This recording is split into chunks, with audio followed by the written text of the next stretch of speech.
Приветствую вас на канале Doc Cardio. Сегодня хочу поговорить про сухой кашель, который часто сопровождает пациентов с заболеванием сердца. И вот какими именно, сегодня хочу об этом рассказать. Сейчас пора простуд, инфекций, бронхиты, пневмония. И, конечно, это все сопровождается кашлем. Многие из вас долго лечат остаточные явления бронхита. И этот кашель может быть и месяц, и два. Так вот, что делать, когда вроде бы уже все прошло, на рентгене нет изменений, нормальный анализ крови, а кашель продолжается? Может нарастать одышка, никак не проходит утомляемость, появляется сердцебиение, перебои в сердце. То есть что-то не так, да, и продолжается кашель. И это, конечно, повод обратиться к кардиологу, сделать кардиограмму, эхокардиографию, потому что как раз сухой кашель может сопровождать перикардит. Перикардит – это воспаление околосердечной сумки. Там появляется жидкость. Действительно, она может быть воспалительного генеза, либо же за счет прогрессирования сердечной недостаточности. И вот как раз на эхокардиографии мы можем это увидеть. Различается малый перикардит, умеренный и большое количество, да, выраженный перикардит. Вот если это малый перикардит, он может даже не сопровождаться никакими жалобами, никакими симптомами, и, соответственно, это может быть даже случайной находкой на эхо. Но, тем не менее, если у вас есть кашель, если есть одышка, и при этом обнаружен перикардит, то, безусловно, мы вмешиваемся и начинаем лечить. Конечно, это противовоспалительные препараты, потому что все равно это воспалительная реакция после перенесенной инфекции. Это могут быть, например, мелоксикам, немесулит, диклофенак, ибупрофен, парацетамол, то есть какие-то противовоспалительные препараты небольшим коротким курсом, до 14 дней. Также это могут быть мочегонные препараты, это может быть торосемид, это может быть спиронолактон. То есть это уже в зависимости от того количества жидкости, которое мы обнаруживаем вокруг перикарда. А иногда это требует и антибиотикотерапии. Но так или иначе, вот это наличие, само наличие жидкости вокруг сердца говорит о том, что это такой серьезный воспалительный процесс.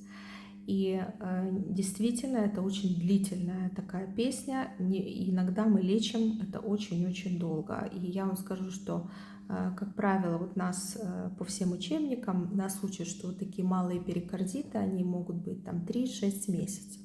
А иной раз я вижу, что вот пациенты уже несколько лет обращаются, делают в динамике эхокардиографии, и все равно небольшое количество жидкости, но оно остается.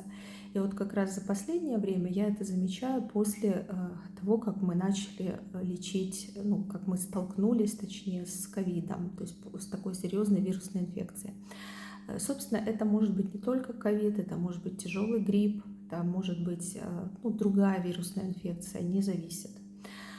И еще я хочу сказать, что такие вещи часто сопровождаются и появлением жидкости в плевре, то есть легкие, да, поэтому обычно, если мы видим перикардит, то есть смотрим околосердечную сумку, параллельно есть смысл посмотреть еще и плевру, и там тоже может быть вот такие поствоспалительные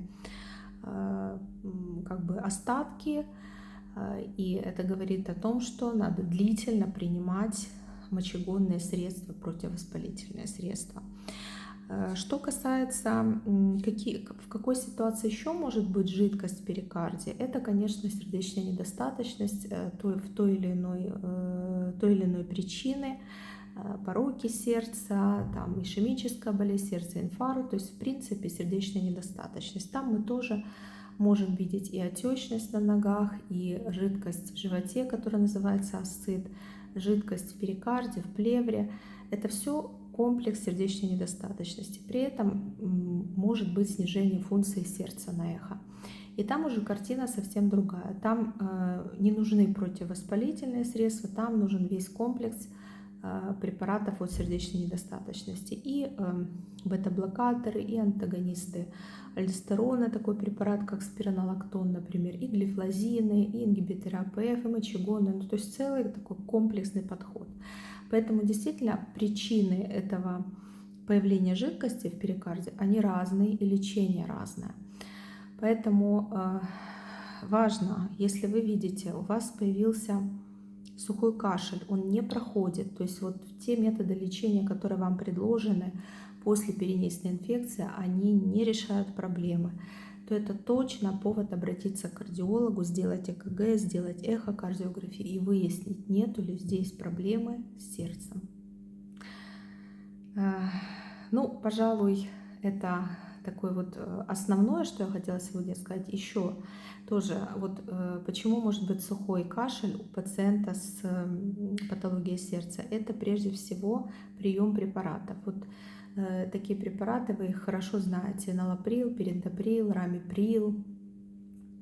Они, вот все, что заканчивается на прил, это ингибитор АПФ, они действительно могут давать сухой кашель как побочный эффект. И при этом этот побочный эффект очень часто дозозависимый. Вот бывает так: человек 10 лет принимает маленькую дозу пиридоприла, там условно 2,5 мг, а потом вдруг при увеличении дозы, да, когда давление не удерживается, вдруг появляется кашель.